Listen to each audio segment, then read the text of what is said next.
Hi, so today we're going to look at two beautiful sounding bus compressors, mastering compressors.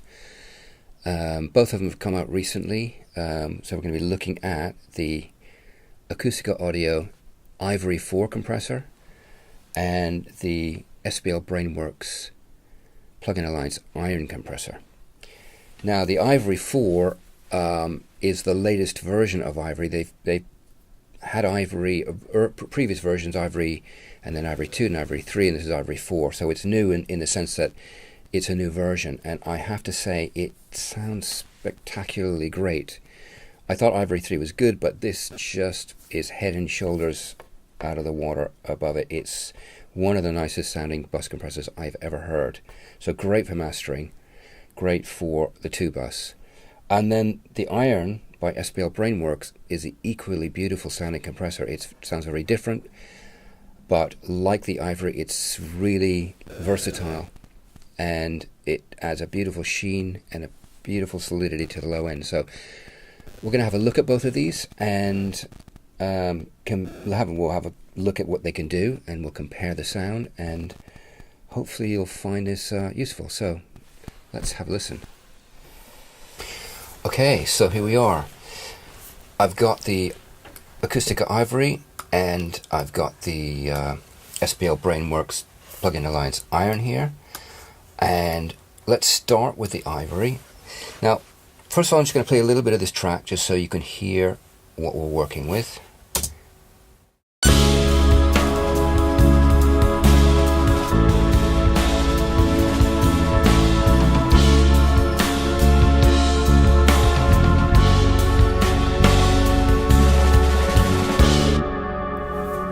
Okay, so everything I'm going to do here today with these compressors is going to be on the master bus, so it's going to be on the entire mix. What I'm after here is to control the kick drum a little, give it a little bit more punch, consistent punch, and I'd like the low end to be a little more solidified and perhaps a little more weight to the low end. And I'm looking for a bit of sonic smoothness and to hold things together in the mids and highs, or certainly in the mids. So let's start here with the Ivory. Now I'll just show you the settings I'm going to start with. I've got a long attack here because I want the transient to come through, and so 30 milliseconds means that quite a long chunk of transient is going to come through, and that's where the punch is going to be. And threshold here is enough to give me, a reasonable amount of compression, meter reading here. I've got a ratio at 3, which is probably a bit more than I might have in a situation where I was doing bus compression or mastering, but I just want to make it pretty easy to hear, so I'm turning it up a little more than I might. Not that I wouldn't ever have it on 3, I might do, but I think I'd be more likely to have it around about 2 dB, 2 to 1 ratio. And the filter, I think actually I'm going to start with it down virtually off. This sidechain filter means that anything below 50 Hertz in this case is not going to be triggering the compressor, and there isn't much down there, but anything down there I don't want really triggering it. So, however, everything that you pretty much will be hearing in the low end is going to be triggering it with this setting. So I might have to adjust the threshold a little bit to get it right, but let's start with out, and then I'll click it in and out several times and you can have a listen. I would just say one thing to be aware of with this compressor is there's quite a delay between when it actually comes in after I click the engage button and how long it takes for it to stop affecting the sound after I bypass it, and that is because of the technology that Acustica is using. Instead of component modeling, which is what most manufacturers use, they have actually sampled the hardware. So it's like an impulse response, except rather than a single impulse response, which doesn't capture anything like enough detail of a compressor or even a reverb, to be honest, compared to multiple impulse responses. And that's what they've done here. They have done many captures of the hardware at different input volumes, all different input volumes, and all different control settings, and they have a proprietary way of morphing between these impulse responses so that you get an incredibly accurate representation of the hardware with all the subtleties and nuances of it, because it is in fact an actual sampling of the hardware rather than a recreation or an emulation via component modeling. So because of that, there's some delay with the bypass and engage, so just be aware of that. And I would listen when we play it here to the kick drum, how that's being affected, how the snare sounds, and how the overall frequency range in the mids and say the upper range, the cymbals are affected. So here we go. Start without it engaged.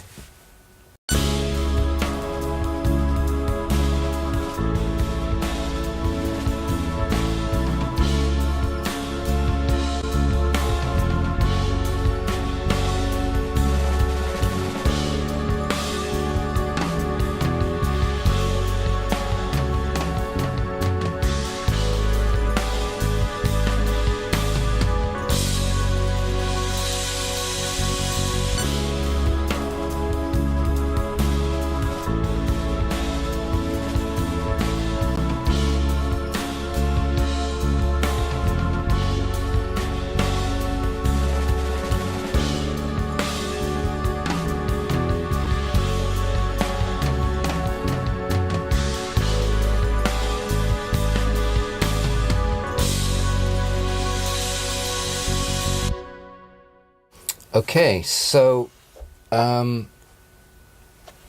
hopefully you heard what I was hearing, which is that well, first of all, it sounded great. It's a beautiful sounding bus compressor. And again, I'm hitting it, pretty heavy at times, and it's up at 3 here, so it's maybe a little more than I would normally do, but it's, again, for demonstration purposes, I think it's a little easier to hear what it's doing with these kind of settings. For me, what I was hearing very clearly is that the kick drum was controlled. Without it, you're getting some of the kicks are quite punchy and others are harder to hear, and with this compressor engaged, they're all pretty equally punchy, and there's more control there, even evening it out a little bit and holding that low end in a nice tight controlled way. But also there was some added weight, which to me was a bonus. Weight to the low end, solidity. It was grabbing the snare quite noticeably and changing the tone of the snare. To my ears, it was really emphasizing the upper mids of the snare and less the kind of lower tones of the snare. And it was grabbing it fairly firmly, which can sound just what you need, or perhaps it's not what you're after. But that's a characteristic of this compressor, I think, is to do that, and it does therefore give the whole thing quite the upper mids, quite a smoothness, but very transparent in terms of not hearing pumping artifacts, even with those smooth keyboards, which would easily show that up. It was sounding really nice and smooth. So I'm just going to do another really quick go with the sidechain filter turned up so that it's grabbing less of the bass, just to see what that effect has. And I'll probably have to adjust the threshold a bit in order to get a similar amount of meter there. So let's have a go, and what I might do is actually lengthen the attack time a bit as well as we play through, just to hear what that's like. So again, I'll start without and then I'll engage.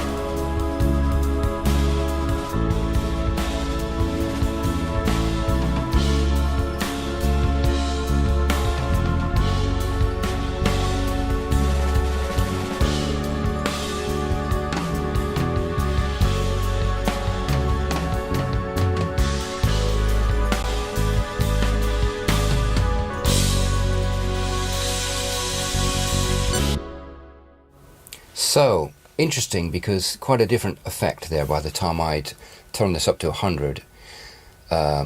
So bringing this sidechain filter up to 150 means that everything below 150 is not triggering the compressor, and therefore you're getting quite a bit more low end coming through.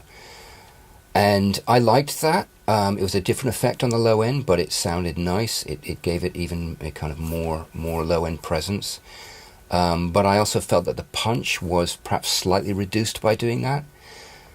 So by turning this up to 100 milliseconds meant that the punch came back, but keeping that low end, which was a nice effect. It really had a very nice punchy, but still very prominent low end with that setting.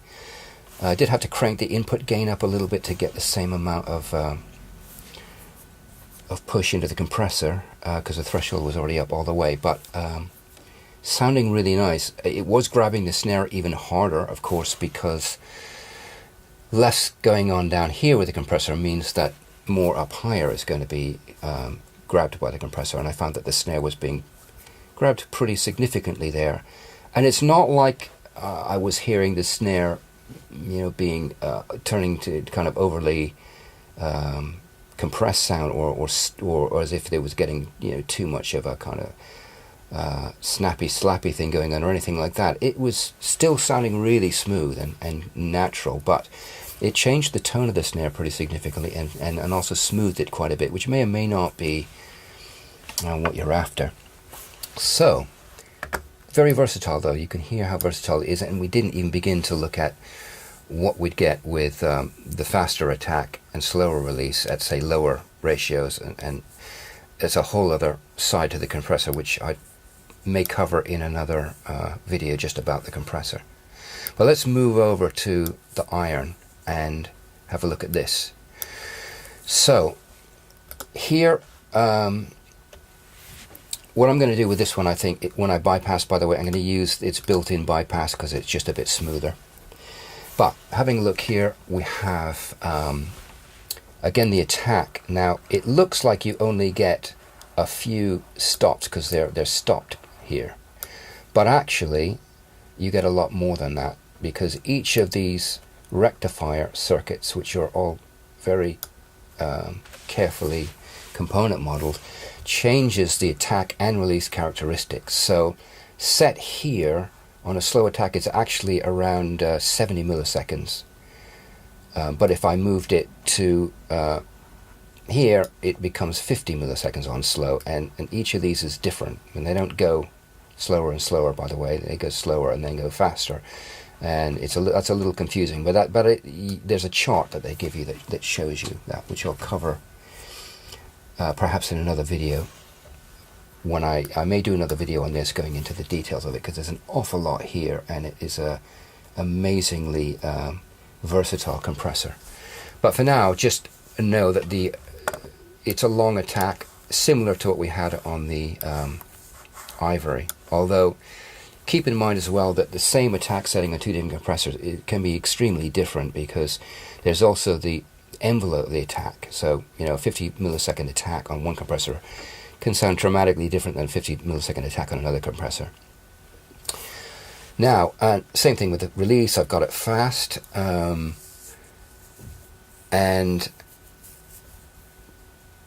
now I've got the tube bias here set to high. Now, this is a type of compressor that doesn't have, it's based on a Verymu kind of design, and it doesn't have a ratio.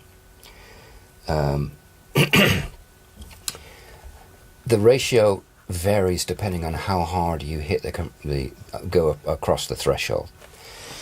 But they've got tube bias, and that changes how much it compresses. So I've set this to high. Again, I might well not have it on high in a real situation, but I set it up there just again to make it a bit easier to hear what's going on.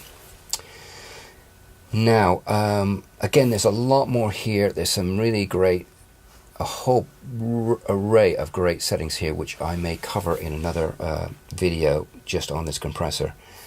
But suffice to say, just talking about this very briefly, the component modeling on this is just superb. Brainworx just seems to get better and better with every new modeling that they do in terms of the sophistication of their modeling, and to me this is now very much rivaling the Acustica Audio system of sampling, which to me always had the edge over modeling. But yeah, now some of these newer models like this one is actually sounding just as good. This does sound just stupendously great, this compressor, as does the Ivory. So let's have a listen. I'm going to start with it out again and then bring it in and listen for the same things that we listened to on the other one. The kick drum, how controlled that is, the sound of the snare, how the cymbals sound, how the whole upper mid sounds, the weight, all that kind of thing. So here we go.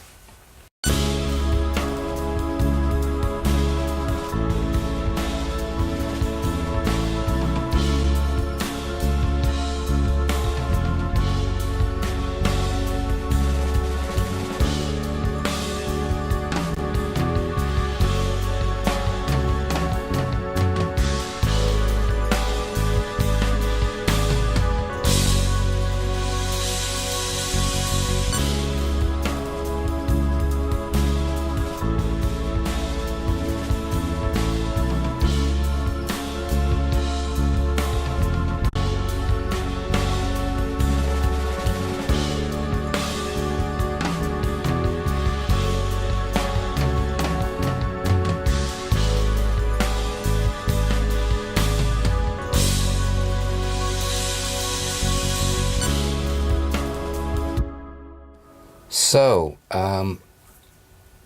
definitely more punch on the kick drum again, well controlled, quite a bit of solidity and weight to the low end in a really nice way, even more so than the Ivory. It wasn't grabbing the snare as much, it wasn't changing the tones of the snare as much as the Ivory, which may or may not be a good thing depending on what you're after. And what this has, a really a sheen. It puts a sheen over the high end of the mix. You can hear it when the toms go down, that tom roll near the end, and the cymbals at the end. It's just very smooth, just a beautiful sheen over everything. It's very lush sounding, at the same time as sounding very controlled and punchy. So great combination of sonic attributes there. And of course it's very versatile, this compressor. We could do the same thing I was talking about that you could do with the Ivory, which I'll do maybe in another video, by speeding up the attack and lowering the amount of compression going on and lengthening the release, and you get a very, very different effect. So there's a good comparison between the two, I hope. I hope that was useful to you. They're both amazing compressors. I think for this particular track I'd probably choose the Iron, but I think the Ivory is equally great. It just depends on the track. And yeah, I really hope you found this useful. Do